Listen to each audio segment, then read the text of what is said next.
Jos et halua koiralle parodontiittia, se on hampaiden yksi sairaus, niin suosittelen harjaamaan koirien hampaat joka päivä. Nämä on opetettu siihen, joten me muistamme harjata myös poskihampaat hyvin, kulmahampaat, etuhampaat ja palkita välillä. Jos hampaita ei hoida, voi tulla kallis eläinlääkärilasku, koska eläinlääkärissä ne puhdistetaan nukutuksessa ja röntgen kuvataan, jotta nähdään, onko siellä jotain syvempiä ongelmia kuin se, mitä me nähdään päälle päin. Hampaiden hoito on tosi tärkeää.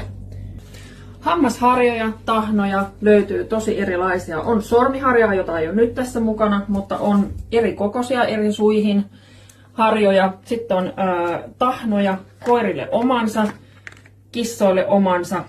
Jokaiselle löytyy jotain. Pääasia on se, että niitä hampaita harjataan.